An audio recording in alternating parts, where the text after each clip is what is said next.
É isso, o Playfone F1 começa essa semana recebendo aqui o vereador Ricardo Marques. Ricardo, satisfação recebê-lo aqui, viu? Muito obrigado por Satisfação. ter aceito o nosso Muito convite. obrigado, Narciso.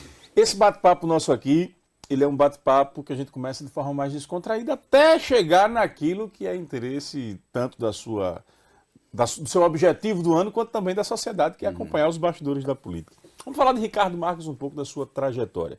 Você é natural de onde? Me conte um pouquinho de como é que começa a sua história. Sou daqui de Aracaju, aqui Natural daqui de Aracaju. da Zona Norte, do bairro 18 do Forte, ali da região da Baixa da Cachorrinha, entre Cerô da Mota e Cabo Jordino. Então, nasci e cresci ali, estudei ali, Sabino Ribeiro, Escola Municipal, Marco Maciel, Escola Estadual, fiz o ginásio lá no Marco Maciel, fiz escola técnica também, passei um período, um tempo no Americano Batista, então fiz todo o meu ensino médio, né, fundamental e médio aqui, estudei na universidade, entrei no curso de comunicação na Federal aqui, aí depois fui trabalhar em Alagoas, uma rádio lá em Alagoas, onde me formei, pedi transferência da UFS para o FAO, Federal de Alagoas. Você conclui lá, então? Aí eu concluí lá. E pronto, aí começou a minha Qual trajetória. era a rádio lá? A M710. Jornalismo. Era a Verdinha, que fazia parte de um grupo lá de Fortaleza. Além dessa trajetória iniciada no rádio, você teve passagem por outras emissoras também até chegar à TV? Eu comecei no rádio exatamente lá em Maceió, Então. entendeu? Aí lá depois, na comunicação lá, no curso de comunicação, eu fui estagiar na TV Gazeta de Alagoas, madrugada. Aí foi o meu primeiro contato com televisão. Foi mais impulsionado pelo pessoal da universidade que abriu E me espaço conta uma lá. coisa, a comunicação já era algo que você queria desde a infância? Como é que você desperta seu talento para essa área? Por causa de grupo de jovem na igreja. A gente vai para frente, né? Eu sempre fui muito tímido, mas o grupo de jovem me incentivou muito a falar, ir para frente. A gente fazia pequenos jornaizinhos lá na igreja, aquela coisa toda. Isso me impulsionou. Aí eu disse assim, eu vou me especializar, vou entrar num curso de comunicação para ver se tem aquela coisa na cabeça, né? Se destrava, se vence o medo de falar em público, a timidez. Então eu entrei na comunicação por causa da igreja, de grupos de jovens, para falar para a igreja, para os jovens da igreja. Era uma questão de missão. Como temos algumas emissoras religiosas aqui na nossa capital. Então, nessa missão, era esse o propósito. Foi que a vida mudou assim, o destino e levou para a comunicação diária, geral, mas no início era só para a igreja mesmo. Era esse o objetivo. E me diz uma coisa, você da TV Gazeta, você vem para Sergipe quando? Em 2000, ano 2000 exatamente. 24 anos atrás. Eu vim para cá quando me formei lá. Eu estava na TV Gazeta, 2 anos na TV Gazeta. Comecei como estagiário e já estava começando os primeiros contatos profissionais logo depois que eu me formei. Mas eu estava noivo e minha noiva era daqui. Aí ela disse, não, vem embora, a família toda queria que eu voltasse para cá por causa da questão da igreja, lembra? Da igreja aqui, eu me formei por causa disso. Eu disse, tudo bem, estou formado, aqui eu estou criando minha história, mas eu vou pegar meu currículo, vou levar lá. Eu sabia que o Gilvan, na época, tinha deixado a TV Sergipe, estava tendo uma mudança na TV Sergipe, eu disse, eu vou deixar o meu currículo lá. Se, por acaso, que a gente sabia, tinha aquela, no imaginário popular, que só entrava na TV Sergipe quem indique. Sim, o né? velho QI. O velho QI. Eu sabia, eu disse assim, não vão me chamar, não tem lógica, não sou conhecido. Quem é que conhece Ricardo Marques há tanto tempo fora de Aracaju? Mas eu vou levar, para confortar minha noiva na época, eu disse, olha, vou levar lá o currículo. Se por acaso eles me chamarem, eu volto. Senão, tenho que seguir aqui, porque está dando tudo certo. Trouxe sem aqui. muita confiança. Sem nenhuma confiança. Nem muita, não, nenhuma confiança. Eu vim na certeza de que não ia dar nada. Deixei o currículo na portaria, nem consegui subir. Lá na portaria, o segurança lá, o vigilante, pronto. Quando foi uma semana depois, não sei, cargas d'água, eles me encontraram, tinha no currículo um telefone, não tinha celular na época, nada disso. Chega o telefone, toca. Aí da TV Sergipe, a gente gostou do seu currículo aqui e tal, a gente tinha um piloto, né, VHS, seu piloto, venha para cá, quando você pode estar aqui? Semana que vem. Pronto, aí começou. E me diz uma coisa, quem lhe viu já à frente do telejornal talvez não imagine todo o processo que você tenha construído. Você já foi direto para lá? Você já começa na apresentação do telejornal? Você começou em outras funções? Lembra um pouco da gente dessa sua trajetória? Então, na verdade é o seguinte, a emissora estava passando por um processo, foi na época de eleição, e teve aquela intervenção na emissora, e toda a Globo Rio veio para cá e se estabeleceu aqui, botou direção toda daqui, e foi nesse período que eu entreguei meu currículo lá. Então eles viram, eles estavam atrás de novas caras para a emissora, para tirar aquela coisa de que tinha uma ligação política do jornalismo da emissora com a própria emissora. No caso, na época, os proprietários eram da família Albano Franco. Ainda é, mas mais ligada ao período em que Albano Franco era senador, governador do estado, etc. Aí pronto, aí eles vieram para cá com aquele objetivo. Olha, nós estamos formando, a ideia era formar um novo time aí, como eu vi o seu piloto aqui no VHS, você poderá ser no futuro, quem sabe, um apresentador, mas venha para cá, você vai começar na madrugada, na edição, e futuramente a gente vai treinar você para futuramente assumir uma vaga aí, talvez na apresentação. Aí eu vim, sem pretensão nenhuma, nada de Trabalhava apresentar. na madrugada? Madrugada, chegava 3 horas da manhã na TV Sergipe lá, para editar, preparar o Bom Dia Sergipe. Trabalhei com Rui, não sei se você lembra de Rui, que foi vice-prefeito de Pinhão, depois faleceu num acidente. Ele era um dos grandes jornalistas aqui também da época. E aí eu cheguei lá e comecei na madrugada. Aí estava nesse processo, muita gente saiu. Rosalvo Nogueira saiu, Benete Nascimento, tal e tal. Aí tinha uma apresentadora, se eu não me engano, o nome dela, Cristina, não lembro agora. Aí saiu assim, repentinamente, ela não apareceu para apresentar o jornal. Aí olharam para lá, olharam para cá, só tem você apresentar. Mas eu não tenho Sério experiência. que foi assim? Foi desse jeito, parece brincadeira. Caramba. A gente parece que isso não acontece, mas aconteceu. Estava no lugar certo, na hora Na hora certa. certa. Eu estava, o quê? Há 15 dias na TV Sergipe, não tinha um mês ainda, não. Aí, vai lá, você vai apresentar. E era o Jornal da Noite, o principal jornal. Naquela época, o SETV, segunda edição, era o carro-chefe, o jornal que Gilvan Fontes apresentava. E eu fui lá apresentar, naquele dia travado, duro. Aí no outro Pego dia, de surpresa, pego né? de surpresa. Aí no outro dia saiu Osmário. Osmário tinha coluna, né? Uhum. Quem é esse ET que está apresentando o jornal da TV Sergipe? Não acredito que você passou Foi. por isso. Não, eu vou até Até, meditar até hoje eu procuro esse Caramba! jornal, porque foi terrível. Mas desse jeito, quem é esse Imagina, o ET? cara pego de surpresa para apresentar no dia seguinte uma porrada. Porrada. Coluna de Osmário, para quem não lembra aqui, época áurea do jornalismo impresso, Isso, ela era disputadíssima em termos de informação lá dentro. Faleceu recentemente, né? O Sim, Osmário acho que tem sim. 2 semanas em memória, mas naquela época, depois a gente se tornou Como ele amigo. gostava de arrematar, arrepare. Repare. Arrepare. E realmente ele tinha razão, porque eu era travadão duro, eu nunca tinha apresentado jornal assim, a vera, né? Ao vivo e tudo mais. E foi a partir daí, isso daí eu acho que foi em julho de 2000, alguma coisa assim, foi mais ou menos nesse período pós-São João. E foi que começou a minha carreira profissional aqui na TV Sergipe. E depois dessa Na TV Sergipe. dessa experiência de tapar o buraco lá, como é que se dá a efetivação? Você segue dali para frente? Segue aí. Primeiro dia e pronto, não parou mais. Aí o pessoal da Globo disse, não, segure aí. A minha sorte foi essa, Sim. foi a intervenção, que eram diretores da Globo. Não, a gente vai apostar em você, fique tranquilo. Aí os proprietários em cima, porque Sergipe, queira ou não queira, é um estado pequeno, Sim. todo mundo se conhece. Aí todo mundo cobrando do Albano Franco, do pessoal, mas aí a direção da Globo disse, não, é ele mesmo.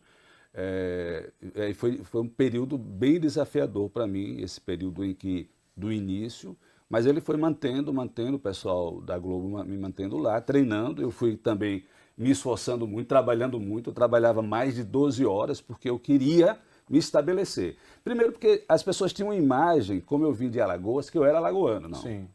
Como você viu agora, eu fui para Alagoas estudar e trabalhar. Depois que as pessoas começaram a saber, ele é sergipano, tal, estudou aqui, eu tive que mostrar que eu era de Aracaju, que eu era de Sergipe, aquela questão de pertencimento. Aos poucos, a sociedade foi me aceitando, aí eu passei 20 anos. Tá? Meu caro Ricardo, nesse período em que você, dessa nota, você olhou para ela assim, eu queria saber psicologicamente hoje como é que você enxerga ela. Ela foi uma mola ficou magoado na época. Hoje você percebe que foi bom ter recebido aquele toque, aquela observação? Não, foi terrível. Não, eu não quero isso para ninguém. Nem que Imagino. sirva para acelerar, de motivador, não quero isso para ninguém. Primeiro porque eu vinha de um filho único, adotivo, uma história de pessoa tímida. Entrei na comunicação para destravar isso. Na primeira oportunidade profissional, esse impacto foi bastante difícil. Eu quero dizer que foi Deus que me sustentou, família, alguns amigos próximos, professores lá de Maceió, que não, tenha calma, você consegue.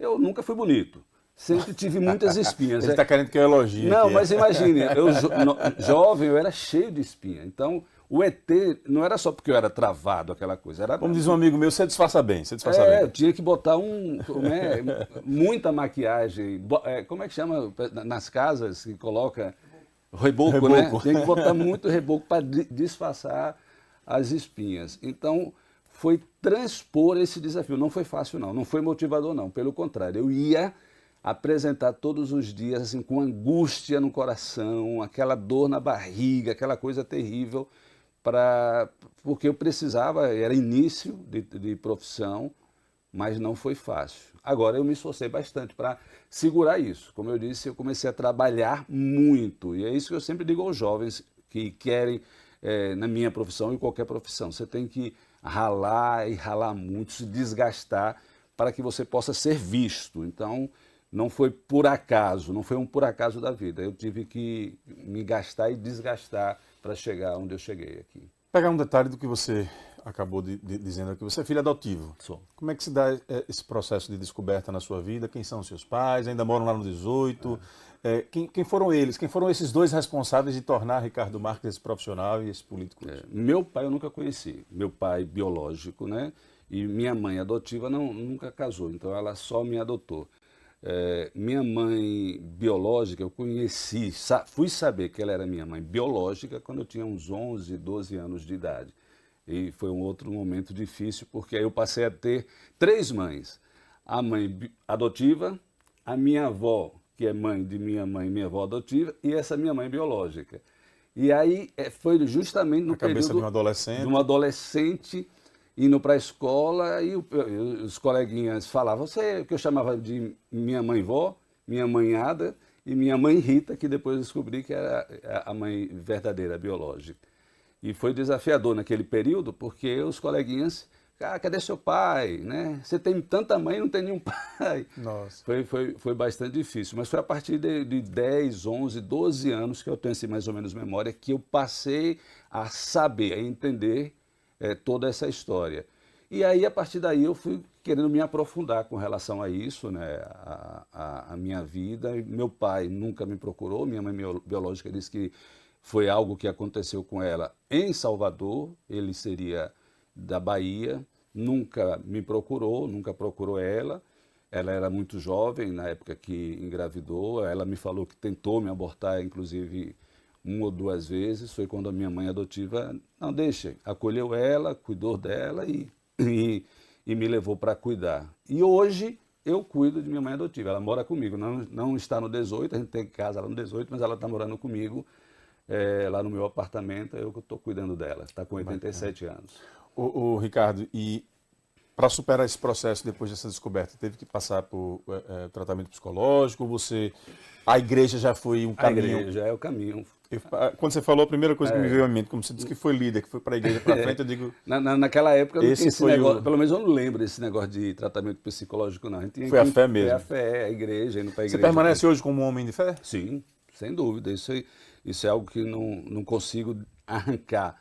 Às vezes a gente deixa de ir mais para a igreja, mas nunca deixa de ler a Bíblia. Eu leio a Bíblia todos os dias e vou para a igreja também. Mantenho a relação com os meus... Qual é a sua denominação? Adventista do Sétimo Dia, com os meus irmãos nesse período de juventude. Todos eles eu mantenho relação, ou pelo menos com quase todos, né? Porque muitos viajaram, não estão aqui. Então, a fé me ajudou bastante nesse sentido daí, do meu crescimento, de enfrentar todos os desafios, dramas e traumas da minha infância. Não foi, assim, eu falando com você aqui, parece ter sido fácil, mas não foi fácil, não, esse período de adolescência, pré-adolescência e adolescência, superar isso tudo sozinho.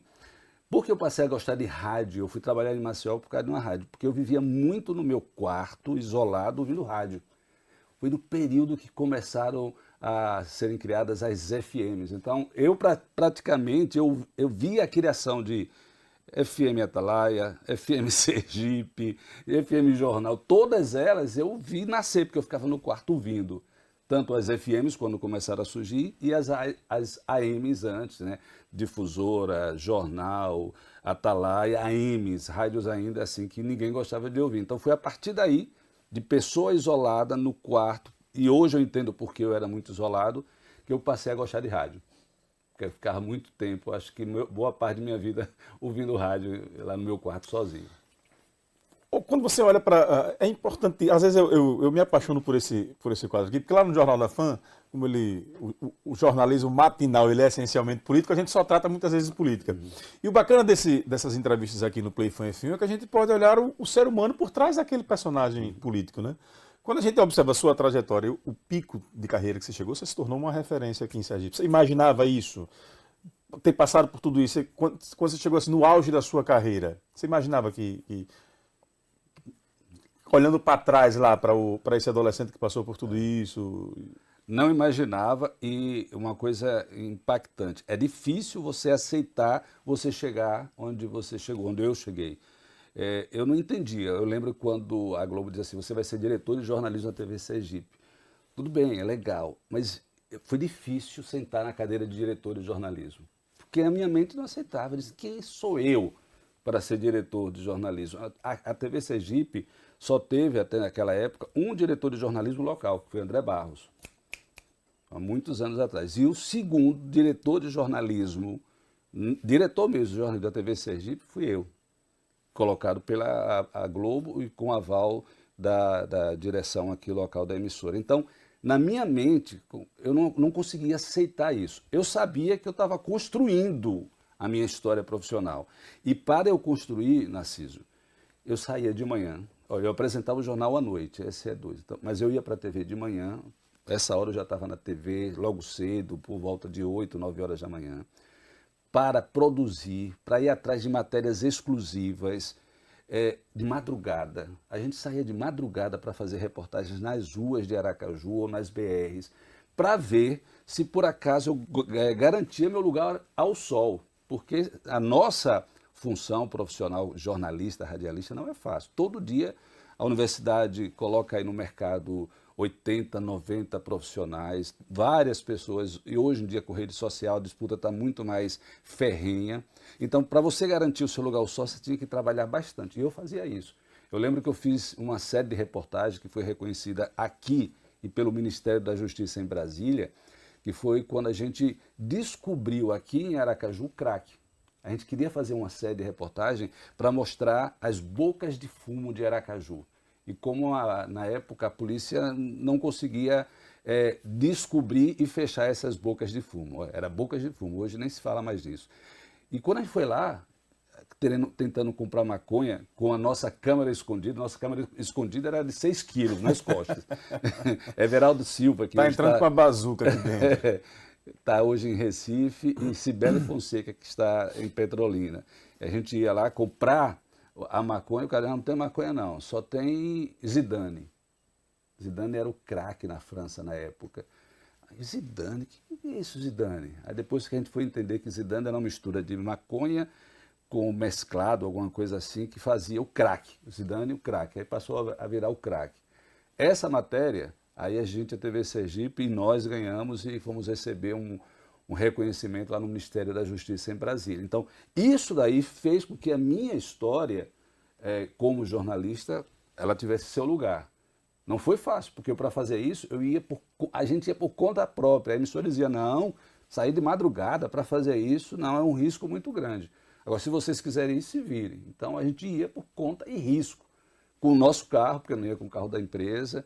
Só usava os equipamentos mesmo, porque senão a gente não tinha como gravar. E foi bastante desafiador. Mas hoje eu estou feliz, porque isso fez com que a minha história... Se um dia tiver um livro da comunicação, da história do jornalismo, televisivo, de rádio, vai ter lá um capítulozinho de Ricardo Marques. Mas não foi porque ele é bonitinho ou coisa parecida, inteligente, melhor do que os outros, não. Foi porque ralou bastante para garantir o lugar ao sol ou à luz aqui. Você passou quanto tempo ancorando telejornais? Desde esse dia até 2019. Até 2019. Foi esse período. Aí eu saí... Na TV Sergipe. Fui para a TV Atalaia até a eleição 2020. Da passagem na TV Sergipe, você lembra de algo assim inusitado, algo que marcou você, uma situação complicada da qual você teve que sair? Várias, muitas. Lembra quando começou a questão do transposição do Rio São Francisco? Sim. Então começaram audiências públicas e eu sempre fui daquela coisa de fazer algo diferente. Eu não gostava do jornal engessado. É tanto que o Jornal em Pé, hoje apresentando, a primeira praça do Nordeste a fazer isso foi a nossa aqui, a de Sergipe, porque eu era aquela coisa de querer fazer o diferente. Aí começaram essas audiências públicas. Na época era a Escola Técnica Federal de Sergipe, no auditório da Escola Técnica, ali na Avenida Gentil Tavares, vinha os ministros de Lula na época para ouvir a população. Aí eu disse, vamos fazer ao vivo o jornal de lá. Ó, na toda a inocência do mundo. O pessoal, rapaz, vamos. E para fazer ao vivo naquela época, eram umas 60 pessoas para participar do ao vivo. Toda a gente preparado lá, só que eu não tinha ideia do que iria acontecer. E nessa hora você tem que ter uma segurança, tem que ter um jornal extra preparado no estúdio, caso aconteça alguma coisa. Mas eu nem pensei nisso. Não, vai dar tudo certo, vou lá apresentar o jornal. Aí os movimentos sociais fecharam a audiência, não teve audiência. Aquele barulho, a gente fez o jornal ao vivo, mas foi me tremendo ali. Esse dia foi marcante porque não teve audiência, mas a gente teve que manter o jornal ao vivo. O ministro não quis dar entrevista, saiu por um canto, por outro, e a gente, aquela barulheira toda, e foi algo tenso, hein? Muito tenso. Imagino como é que você deve ter feito. Foi meu primeiro ao vivo. Nossa Senhora. E, assim, que me causou bastante impacto, mas também a audiência foi lá para cima. A gente não falou nada, porque não dava para falar, era só barulho. Ainda bem que o jornal era pequeno naquela época, o Jornal da Noite tinha o quê? 10 minutos, 12 minutos no máximo, e passou logo. Então, esse foi um dia marcante, fora do estúdio. No estúdio foi no período da dengue. Lembra da epidemia? Era epidemia? Dengue. Isso, era. Epidemia de dengue. Nós tivemos agora pandemia, era a epidemia de dengue, que matou muita gente aqui. Então, foi a primeira vez que nós ficamos em pé no estúdio. Eu disse, temos que fazer alguma coisa para chamar a atenção da população, para que a população possa limpar os seus quintais, não deixar água acumulada. O que a gente vai fazer? Aí eu disse, a gente vai ficar em pé no estúdio. O estúdio é só bancada, ninguém nunca tinha ouvido falar de ficar em pé. Aí eu estava aqui apresentando o jornal, a reportagem sobre a dengue nos bairros, aí depois eu me virava assim e levantava. A população, ou seja, o estúdio, as câmeras estão aqui paradas, então o cameraman teve que ser ágil, porque nem ele sabia, me acompanhar, porque cortou assim. E em casa as pessoas também ficaram impactadas, assim, porque viu o apresentador se levantar pela primeira vez. Quebrou o padrão. Quebrou o padrão. Então, Magna Santana, eu lembro que ela no outro dia disse, Ricardo, que foi aquilo? Olha, Magna, se ela tiver Magna sempre observadora. Que foi aquilo, você ficou em pé. Mas também foi impactante, porque chamou a atenção. Aí no outro dia, aí, Osmar, isso já era quase 10 anos depois, acho que foi 2008, essa epidemia, não lembro. Osmar disse, olha, a TV Sergipe chamou a atenção para a questão da dengue, o apresentador se levantar e chamar as pessoas para que pudessem fazer a sua parte. Está perdoado, então, né? Tá. Não, a gente virou amigo depois, tudo. Depois desse registro positivo importante. Ricardo, saída da TV Sergipe, se arrepende? Não, de jeito nenhum. Nada, tudo que eu fechou fiz, um ciclo. Fechou um ciclo. As pessoas sempre me perguntam, você não tem saudade, não, do trabalho de comunicação? Não, eu tenho saudade porque é natural a gente ter saudade dos colegas, de vez em quando estar em frente às câmeras, apresentar, querer dar opinião, porque eu trouxe também para o jornalismo da TV Sergipe aquela questão de dar opinião. Foi um período que a Globo me dava esse respaldo de dar a opinião, dar a notícia da opinião, porque é muito difícil isso e por isso que as emissoras Globo evitam isso daí. Mas a gente tinha um... E em Sergipe, E numa emissora de uma família de política. uma família política e tudo mais. Mas o que a Globo diz isso? Para você dar opinião, você tem que conhecer o assunto. Não adianta dar opinião só por dar. Você tem que saber, entender para falar. Então, eu trouxe isso para o jornalismo da TV Sergipe. Foi bastante difícil, né? Porque quando você fala a opinião sobre A, B fica com raiva. Você fala sobre B, A fica com raiva. Mas era isso que tinha que acontecer. Eu não sei se hoje eles ainda trazem esse mesmo enfoque de dar a opinião, mas foi importante também. E a partir daí a gente começou a trazer um jornalismo mais opinativo, comunitário, para dentro da emissora. Foi quando a gente criou, nessa época eu não estava diretor, era o Pedro Varone. A gente trouxe o jornalismo comunitário do Jornal do Meio-Dia lá. E foi outro momento difícil, porque... Sabe aquela coisa de ser cancelado? Na época eu não entendia o que era ser cancelado.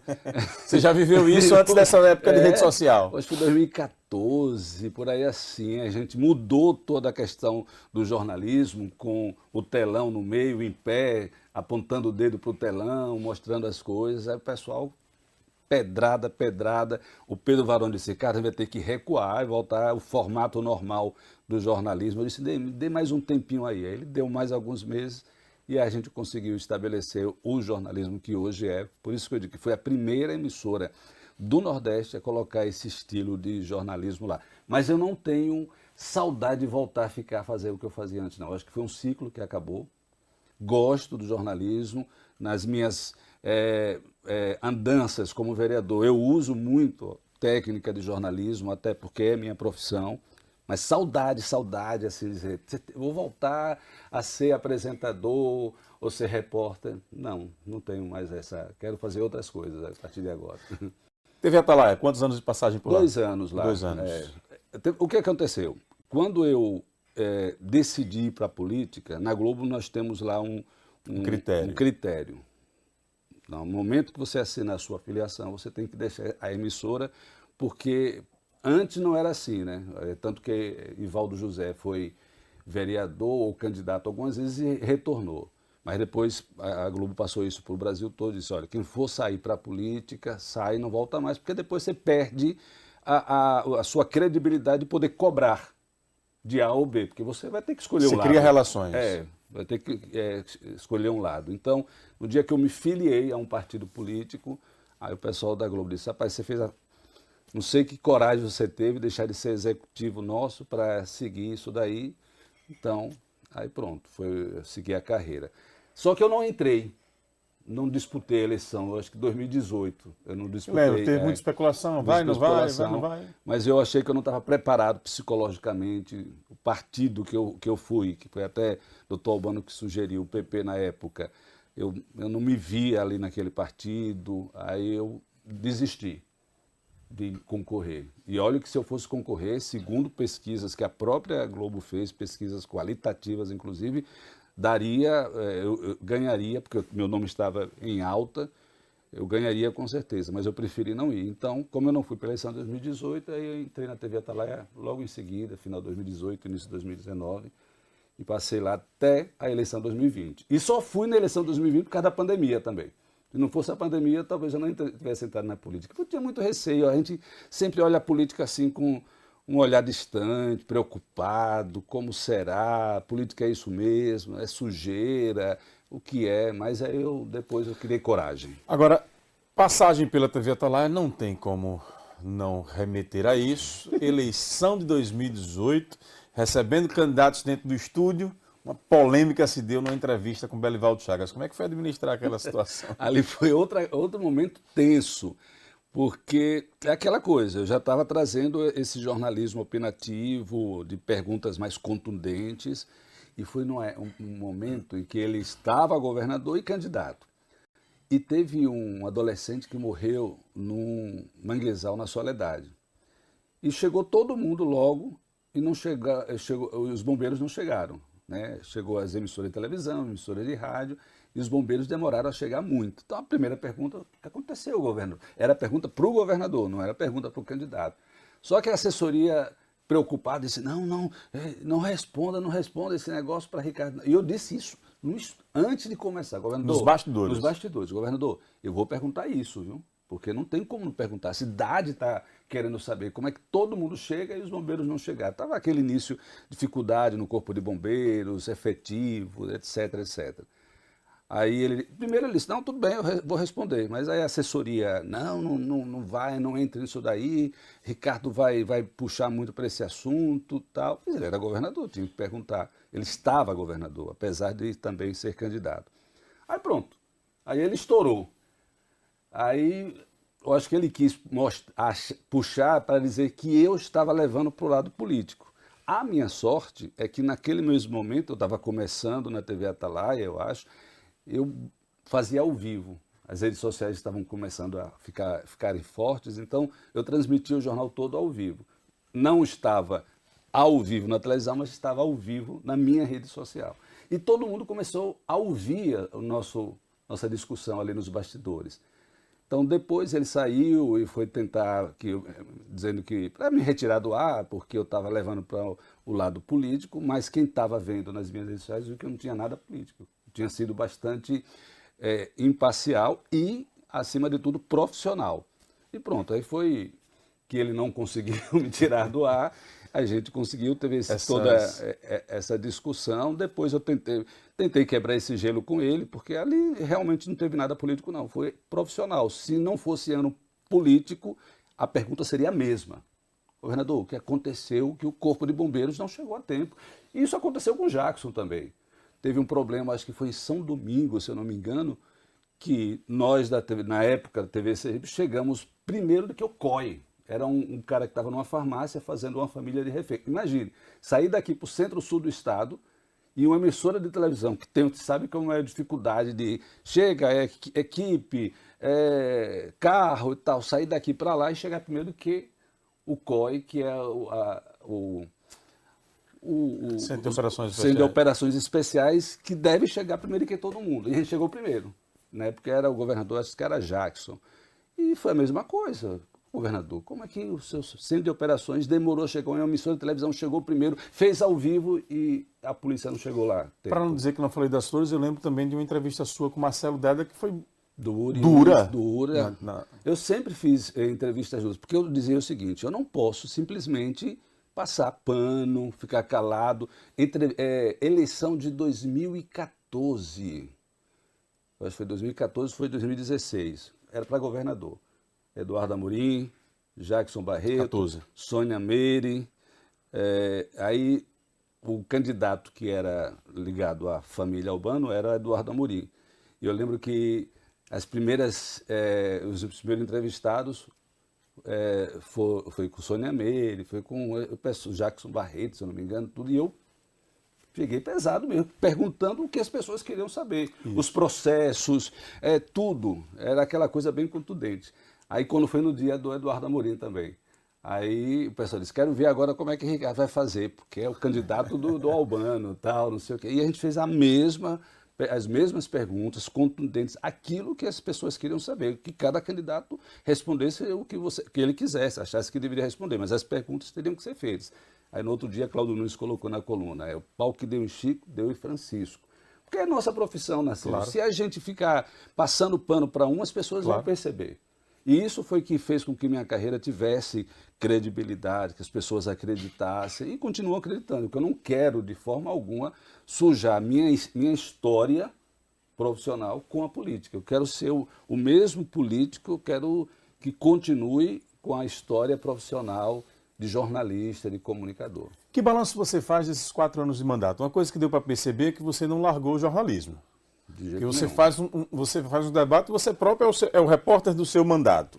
Você fez uma coisa bem interessante nesse sentido, de unificar essa expertise que você tem com a comunicação para levar as pautas das comunidades para a Câmara e para as redes sociais também, para os poderes competentes. Que balanço você faz nesses 4 anos? Eu acredito que a gente conseguiu fazer aquilo que a gente tinha proposto.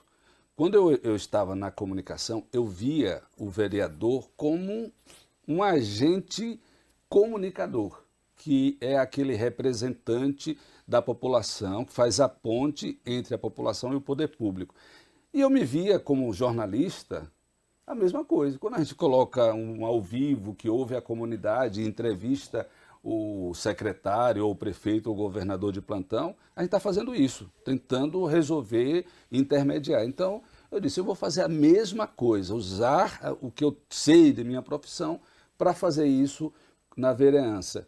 E eu não vejo diferença. Olha, eu não acredito que um vereador, seja ele quem for, ou vereadora, consiga ter o seu mandato sem fazer isso, sem estar nas ruas, sem dar voz ao povo. O vereador é isso, essencialmente é isso. É ouvir a população lá presente e levar as demandas. Antes nós só tínhamos a tribuna na Câmara para falar. Hoje não, nós temos a rede social, a internet, o celular. Então, aumentou o nosso poder de fala, de comunicar, de se fazer presente. Então, esses 4 anos, na minha concepção, eu gosto. Por isso que eu não tenho saudade da televisão, porque eu estou fazendo a mesma coisa. Então, estou usando a minha televisão, que é através das minhas redes sociais, para dar voz ao povo, para falar, para ser contundente e ser ouvido, porque muitas vezes as pessoas não conseguem ser ouvidas. Não é o problema, às vezes o governo ou o prefeito de plantão, o governador, às vezes não tem culpa porque há uma distância, um hiato, uma separação muito grande entre eles e a população. E nós, representantes parlamentares, temos que fazer essa ponte, essa aproximação. O que eu tenho buscado fazer nesses anos como vereador é fazer essa aproximação através das matérias que eu estou fazendo, que qualquer pessoa pode fazer. Hoje não precisa ser jornalista formado, radialista formado para usar um celular.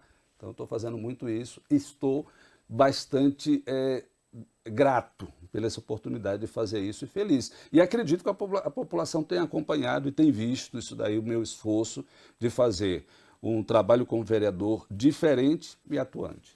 Você se elege na oposição e permaneceu os 4 anos na oposição. Há muitos que começam em uma determinada posição e depois acabam indo para a situação. Você foi um vereador combativo, daqueles de ir para a tribuna pegando no pé com diversas pautas daquelas bem exigentes mesmo. Você acha que acertou? Acho que acertei. Vereador, ele está ali para fiscalizar. E eu sinto muito a falta desse trabalho de fiscalizar as contas, fiscalizar diário oficial, fiscalizar obras, fiscalizar falas de quem está no poder, no plantão. O vereador é para isso. Então, eu entrei com este objetivo e eu acho que eu tenho cumprido esse objetivo. E sinto falta de mais pessoas, de mais colegas, tanto parlamentares municipais quanto estaduais, que façam isso. Porque quando você está fazendo isso, você não está sendo contra o gestor de plantão, não. Você está ajudando a ele, ajudando a população.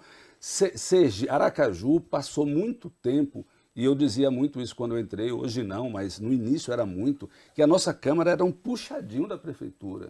A Câmara não nasceu para isso. A Câmara nasceu para mostrar, diz, olha, essa obra aqui você está fazendo, mas não está do jeito, ou o dinheiro não está sendo bem aplicado, ou a obra não está tendo, ou não vai ter o impacto que a gente esperava. E vou dar um exemplo simples aqui, rápido aqui. Eu tive esse fim de semana, todo mundo em São João, mas eu aproveitei o fim de semana e fui ali na Perimetral Oeste.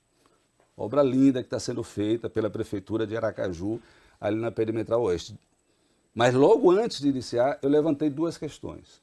O meio ambiente, que estava sendo devastado, e realmente foi. E agora eu fui lá para olhar essa obra.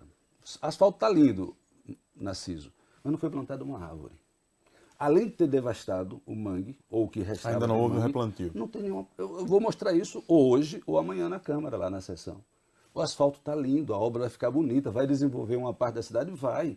Mas os impactos futuros, a gente vai saber, quem vai saber são os nossos filhos, nossos netos. E hoje, nessa situação de mudanças climáticas, a gente tem que se preocupar com isso.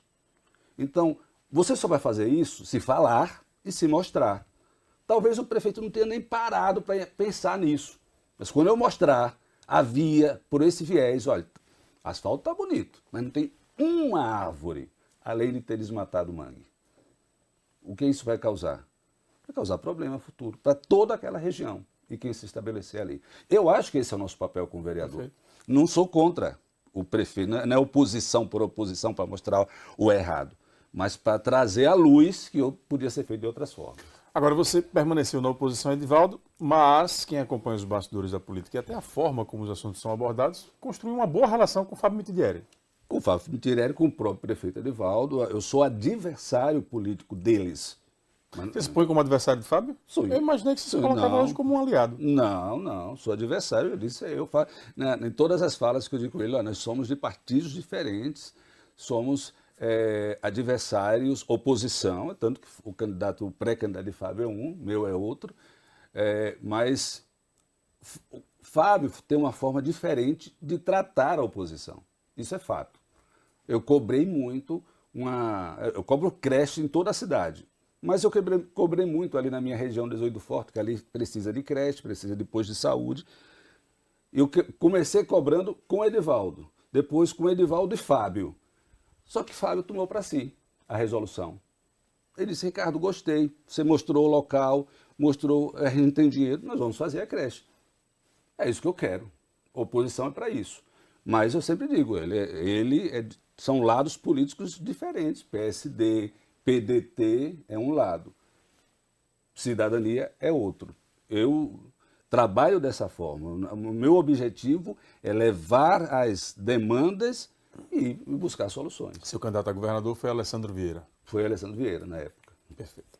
Meu caro Ricardo Marques, você chega em segundo turno, eu votei em Fábio. Em Fábio. Não nego isso para ninguém, porque só tinha Fábio e Rogério. Então, o Rogério não me procurou, inclusive, Fábio me procurou, a gente conversou, fez uma aliança para aquela eleição, eu votei nele. Mas não somos aliados, somos oposição. Perfeito. 2024 chega e você aparece badaladíssimo aí. Além de aproveitar os festejos juninos para ficar comendo milho com Emília por aí, você está entre os cotados para serviço. Emília já deixou muito claro, talvez não numa fala direta e concreta, mas assim, pelo menos nos gestos que ela tem feito, nas movimentações que ela tem feito, que você é o vice dos sonhos para fechar essa chapa. Nos bastidores comenta-se que essa chapa seria fortíssima.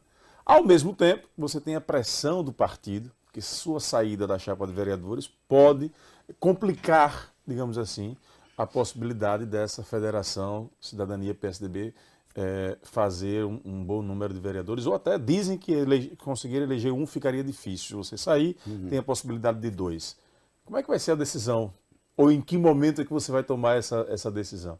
A gente não trabalha, pelo menos eu particularmente, pensando no meu...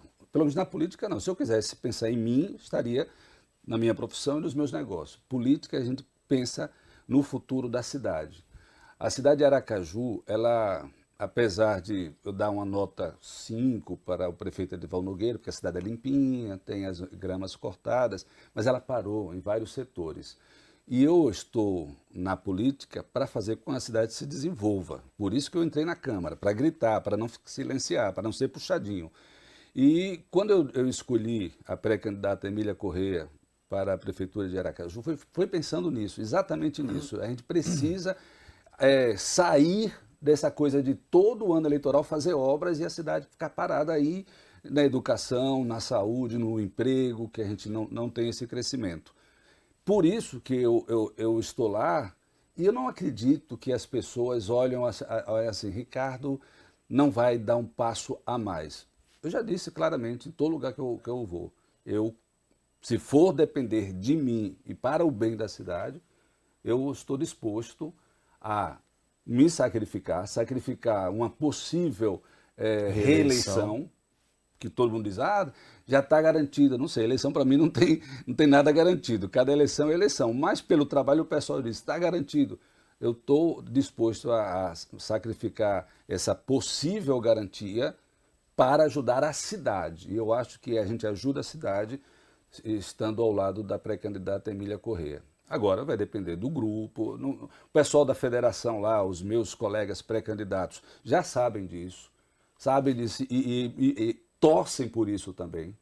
Apesar de achar assim, não, mas se você for, vai ter uma grande quantidade de votos e pode puxar mais um, né, para ganhar para vereador. Mas eles pelo contrário, eles torcem que a gente entre também como vice na chapa, mas aí passa por outros fatores, que é o nosso desejo, ou o desejo dos pré-candidatos, lá do Cidadania, da federação.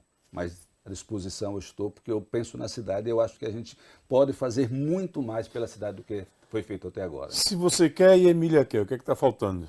Sentar, grupo, a gente tem os partidos, a Federação Cidadania PSDB, tem o partido Agir e tem o PL. Então, são esses partidos que vão decidir.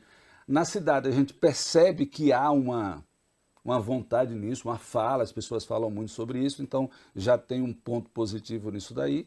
Só falta agora o agrupamento sentar e verificar. Porque o que aconteceu... Vocês definiram alguma data, algum prazo, algum limite para tomar essa decisão? O que aconteceu exatamente? Quando foram fechadas, quando o agrupamento foi fechado, o PSDB, que estava com Alessandro Vieira na época, que foi passado para Eduardo Amorim, eles disseram assim, olha, é importante que o candidato ou pré-candidato saia do PSDB. Eles fizeram meio que um acerto com relação a isso aí.